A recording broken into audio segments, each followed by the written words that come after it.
When I was about 12, my great uncle John came from Ukraine to visit us in Canada. He had a lot of good stories, but this was the one that stood out the most to me. In the late 1960s, John was travelling by train from his village to another to visit a family. He had to change trains at one point and was dropped off at what amounted to be a platform that consisted of only a hut in the middle of nowhere.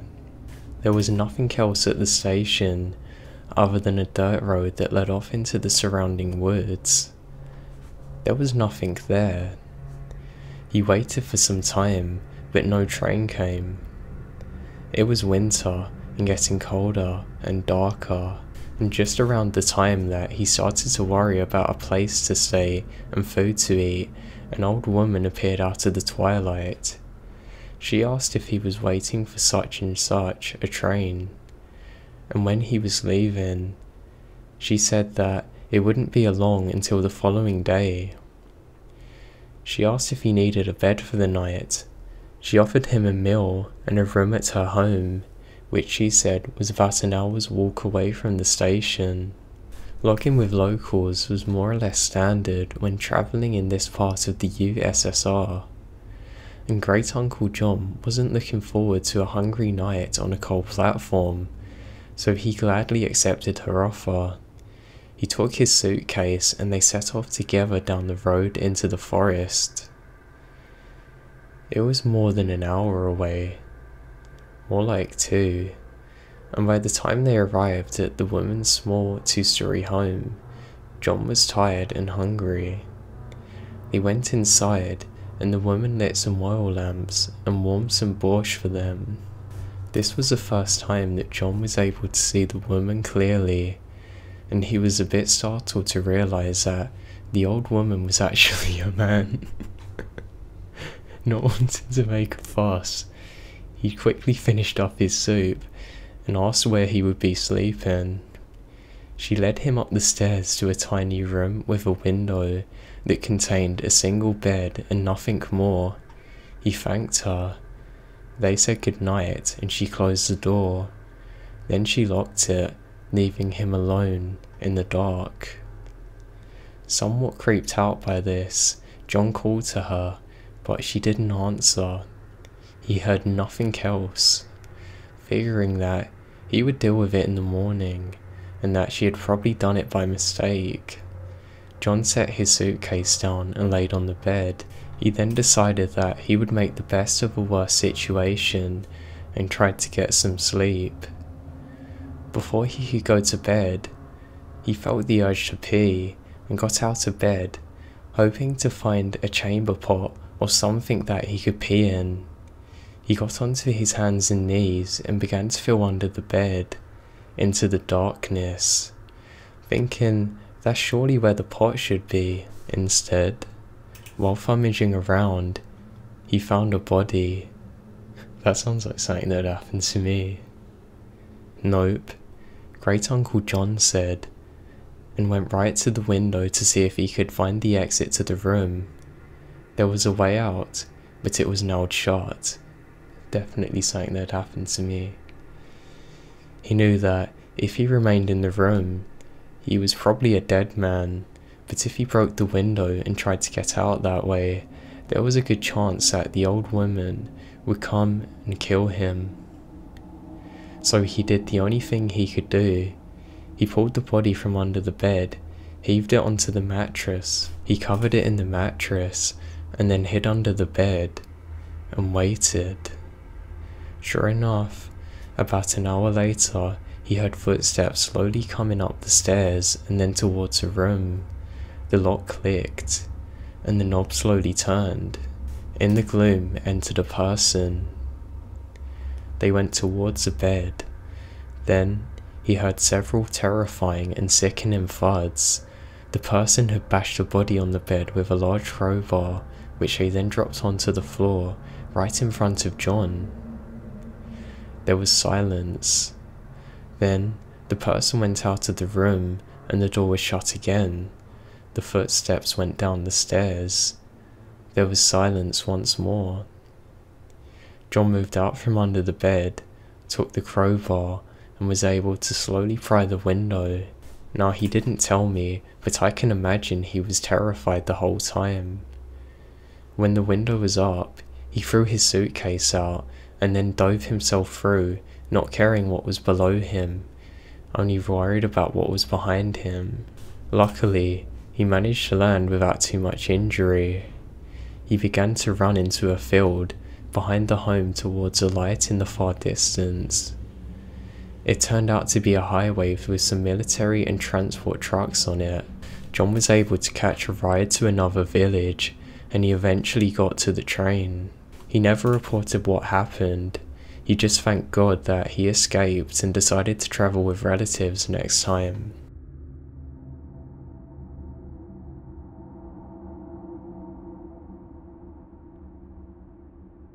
I grew up my entire childhood without a father.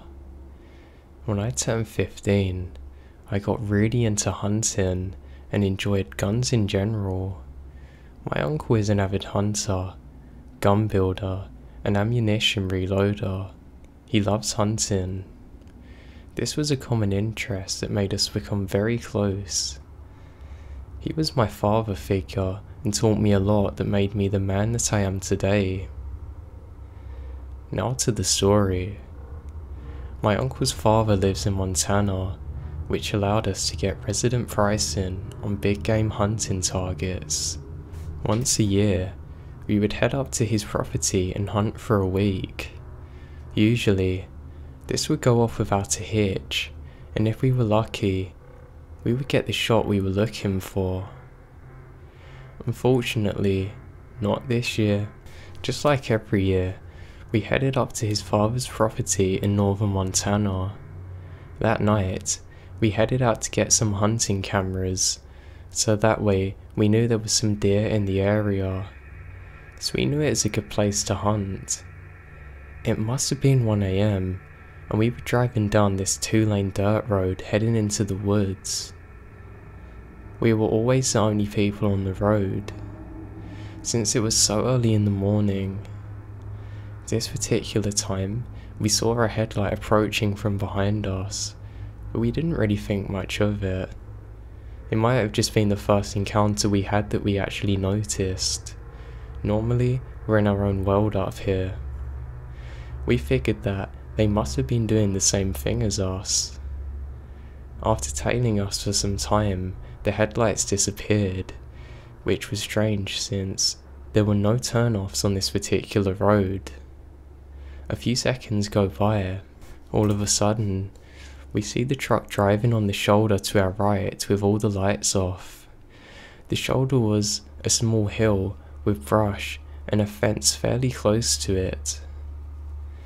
Definitely something that he should not have been driving on. The truck speeds up and gets back on the road, turns its lights back on and speeds off into the darkness. This set off some red flags. We figured that they were just impatient and wanted to get there before us. No big deal, or so we thought. We drove down the road some more until a few miles later, we saw tail lights stopped in the middle of the road. It was a truck that passed us a few miles away. They had set up traffic cones to completely block the road off, and there was another truck parked on the hard shoulder. We figured that they must have broken down. We stopped. I read an article online earlier this year about people in the countries that would make these roadblocks to rob and kill people for their vehicles and belongings. I laughed and started to tell my uncle about this when 2 men from the truck jumped out. They began approaching us. My uncle always kept 2 handguns on holsters under his arms. This saved us. 2 of the men stayed at the tailgate of the truck parked on the road. The other 2 men come up to our window. At this point, my uncle has his right hand in his jacket while holding onto his gun. The men were extremely friendly and said that the truck on the shoulder has broken down and that they were just helping out. They said, did my uncle know anything about cars, and if he could quickly come and help. My uncle said no. This made the men very angry. Both immediately drew out pistols, and one of the men rounded the front of the truck towards my window. My uncle grabbed the man's gun that was pointed towards him, which he forgot to load a round into. Luckily for us, my uncle pulled his gun out and shot the man in the shoulder.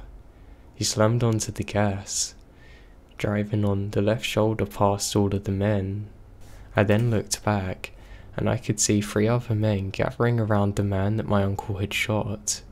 We drove, and drove for what felt like an eternity. We didn't even say another word to each other. When we finally made it back to his dad's house, he told me to go to bed. He called the police and told them what had happened. They dispatched 2 officers to the home to take his statement, and mentioned to him that they had quite a few reports of roadblocks being set up all around northern Montana.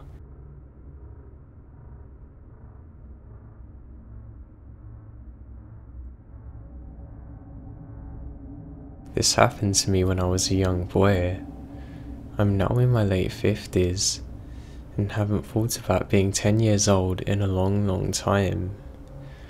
My youngest kid told me about this website a while back, so I thought you all might like to hear my story. I remember it being around my 10th birthday when everything in my life changed for my family. I remembered it being the best birthday yet, because my mum had secretly saved up enough money for me to buy my own bicycle. I couldn't have been more thrilled. No more borrowing my older brother's bike, or standing on the back of his. We were by no means well off when I was younger. We didn't have much, so getting a bike meant a lot to me. My father was a man who worked a lot, and drank even more than he worked. I am pretty sure he was drunk more than he was ever sober. Because of that, he was hardly ever around. That was okay with me, my siblings and mother for the most part. Things were actually nice and peaceful when he was not home. And the nights he did actually come home, we knew right away to steer well clear of him, be quiet, and leave him alone. We lived outside a small town, down a long dirt road with not very many neighbours nearby. The closest one was a good mile down from us. Now it was this really big farmhouse with a lot of fields around. I remembered being friends with their kids, as they were around the same age as us and went to school together. Their mum was very sweet and always offered us something to eat or drink when we would stop down there. And their dad? Well, he was a complete opposite of my father. I never saw him drink, yell, or slap them or their mum around. We knew that not every family was like ours, and that some fathers out there actually seemed to care for them. Like I said, I remembered it being around my 10th birthday, because my mum had baked a big cake for myself, my brother, and my 2 younger sisters to share, and of course she had mine too. Then, she took me up back where she had hidden the bike from me in one of the sheds. I remembered screaming with excitement, hugging and kissing her, telling her that I loved her and that she's the greatest mum ever.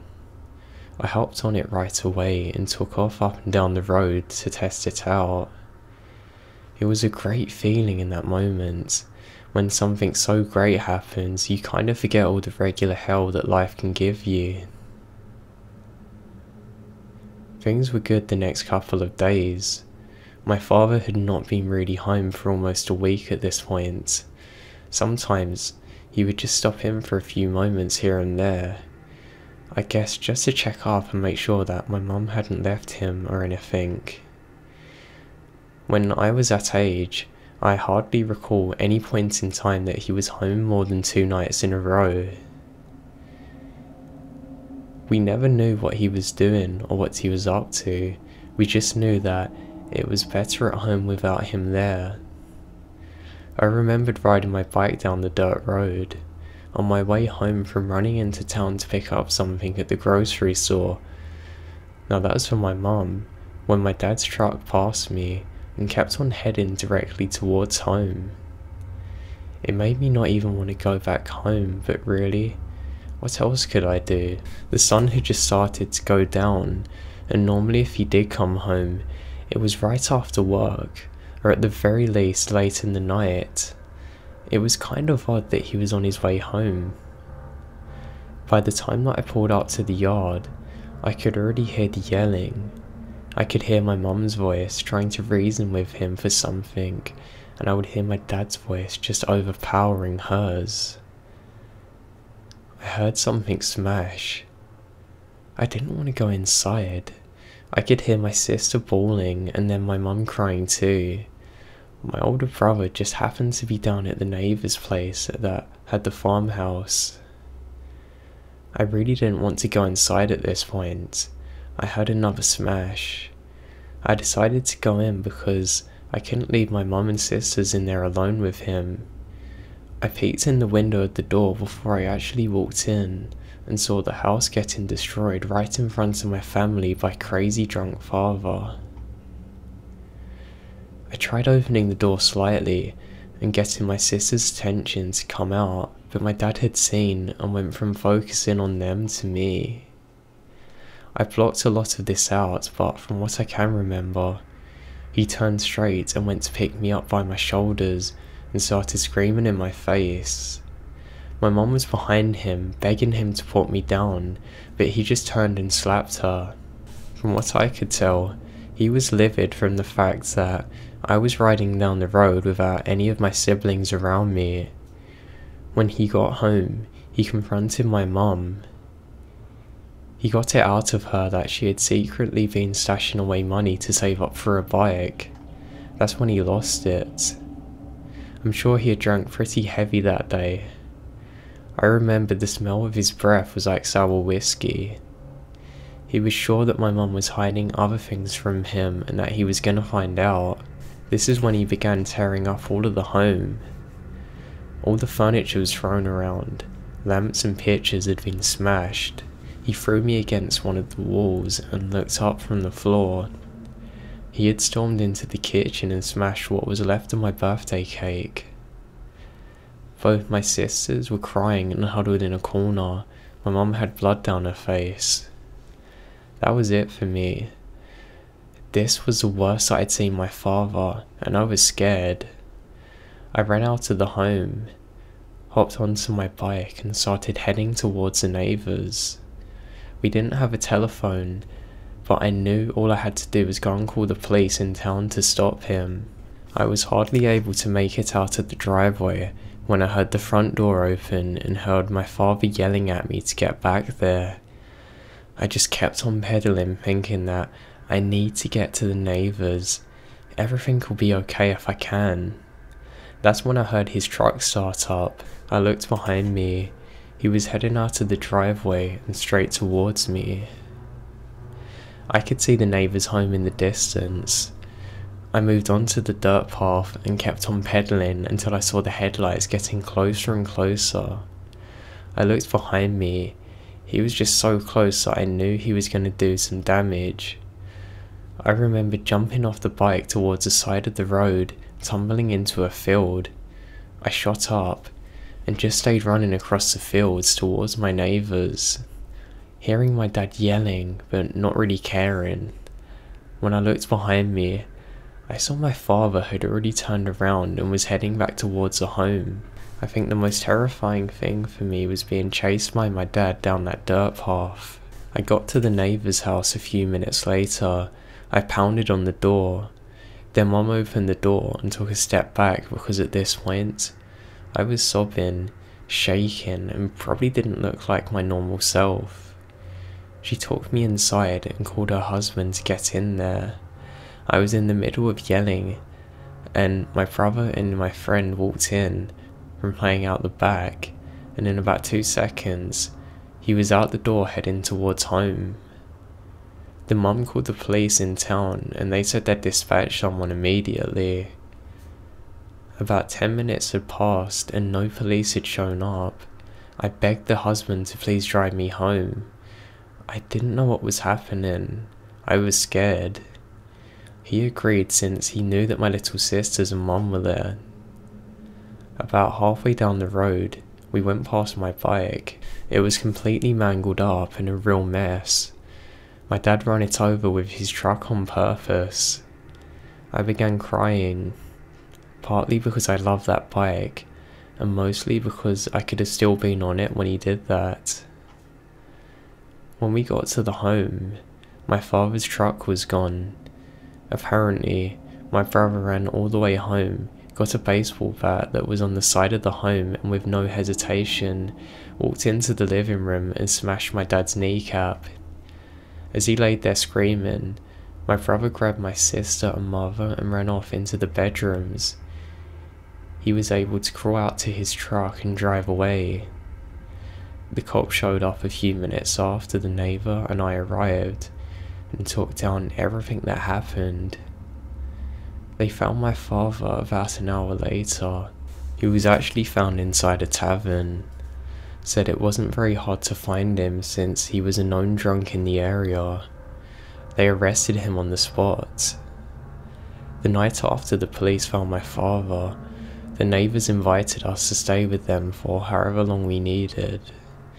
We only stayed a couple of days, enough time for my mum to start making arrangements to leave that town and live with my auntie for a while, and they're about 100 miles away.